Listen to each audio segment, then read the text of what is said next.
अत्याचारी नागिन टीचर। ओह, ओह, लगता है सुनहरी नागिन ने यहाँ पर भी अपने आदमी भेज दिए हैं। कैसे भी करके अपनी जान बचानी है। आखिर मुझे इस सुनहरी नागिन से बदला जो लेना है। ओहो, पर मैं अब क्या करूं? ये सब सोचते सोचते रंजीता नागिन पेड़ के पीछे छुप जाती है। वहां पर सुनहरी नागिन के भेजे हुए कुछ नाग वहां आ जाते हैं, लेकिन रंजीता उस पेड़ के पीछे छुपी हुई होती है। उसको लगता है कि अब उसे कोई नहीं खोज पाएगा। दरअसल सुनहरी नागिन नागलोक की महारानी है, जिसके पास एक मणि है, और रंजीता उसकी सौतेली बहन। रंजीता बहुत ही निर्दयी और बुरी होती है। इस वजह से सुनहरी नागिन कैसे भी करके रंजीता को वहां से हटाना चाहती है, क्योंकि रंजीता की नज़र नागमणि पर होती है। रंजीता नागिन नागलोक से भागकर धरती लोक पर आ जाती है, और वो कुछ समय निकालने के बाद सुनहरी नागिन पे हमला करने का सोच रही होती है। ओहो, इस सुनहरी नागिन को तो मैं देख लूंगी, पर अगर धरती लोक में किसी ने मुझे नागिन समझ के मार दिया तो मेरा क्या होगा? कुछ ना कुछ तो करना पड़ेगा। एक काम करती हूँ, औरत के अवतार में आ जाती हूँ और यहीं पर सेटल हो जाती हूँ। उसके बाद रंजीता नागिन अपने रूप को बदल लेती है और वो एक औरत में बदल जाती है। अब औरत में तो बदल गई, पर यहाँ खाऊंगी पीऊंगी कैसे? यहाँ पर अगर किसी ने मुझे मेंढक छिपकली खाते देख लिया तो सबको पता चल जाएगा मैं नागिन हूँ। क्या करूँ क्या करूँ? रहने की जगह भी तलाशनी है। तभी रंजीता नागिन की नजर एक स्कूल पर पड़ती है। यहाँ बढ़िया है, यहाँ जाकर नौकरी कर लेती हूँ। रंजीता नागिन स्कूल में पहुंचकर प्रिंसिपल से नौकरी ले लेती है। उसको वहीं नौकरी भी मिल जाती है और हॉस्टल में जगह भी मिल जाती है। हॉस्टल में बहुत सारी लड़कियां होती हैं और रंजीता नागिन को वहां पर टीचर और वार्डन बना दिया जाता है। रंजीता नागिन बहुत ही सख्त होती है, क्योंकि वो बुरे मन की औरत होती है। उसको बच्चियों को पढ़ाने में बहुत चिढ़ हुआ करती है।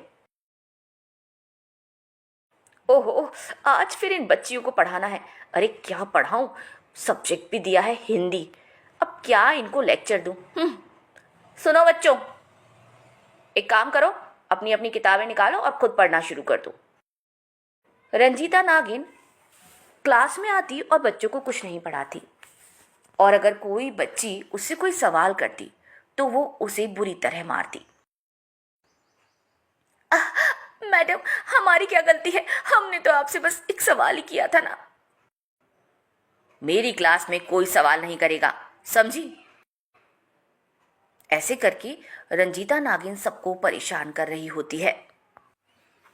क्लास में रेशम नाम की एक होशियार बच्ची भी होती है। वो सारी कक्षा को अपने हिसाब से सारी की सारी लेसन याद करा देती थी। इस बात से रंजीता नागिन बहुत चिढ़ जाती है और रेशम को बहुत मारती है।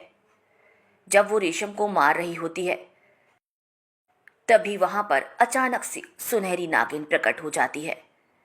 सुनहरी नागिन को देखकर क्लास के सारे बच्चे हैरान हो जाते हैं। सुनहरी नागिन बोलती है, अच्छा, तो तुम यहां छुपी हुई थी? इन बच्चों पे अत्याचार कर रही हो? अब नागलोक में तुम्हें जगह नहीं मिली तो यहां धरती लोक में आके इन बच्चियों के साथ ये अन्याय। उसके बाद सुनहरी नागिन अग्नि का बाण फेंकती है और उस अग्नि में रंजीता नागिन फंस जाती है। सुनहरी नागिन अब उसे बाहर ले जाती है और वहां पर एक पेड़ पे बांध देती है। सभी बच्चियां हैरान होकर ये सब देख रही होती हैं। अब बताओ, अब अत्याचार करोगे तुम इन बच्चों पे? तुमने बहुत अत्याचार किए हैं रंजीता, अब तुम्हारा अंत आ गया है। उसके बाद सुनहरी नागिन उसे एक बड़े से जार के अंदर बंद कर देती है।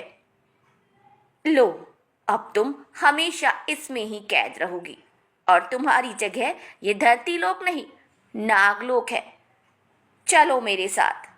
अब तुम्हें वहां पर सबकी सेवा करनी होगी, अपने पापों को धोना होगा, समझी तुम मेरी बहन हो, इसीलिए मैं तुम्हें मारूंगी नहीं, लेकिन तुम्हें सुधार के जरूर रहूंगी। हाँ, मुझे माफ कर दो, मुझे माफ कर दो बहन, मुझे माफ कर दो। इसके बाद सुनहरी नागिन रंजीता नागिन को अपने साथ नागलोक ले जाती है।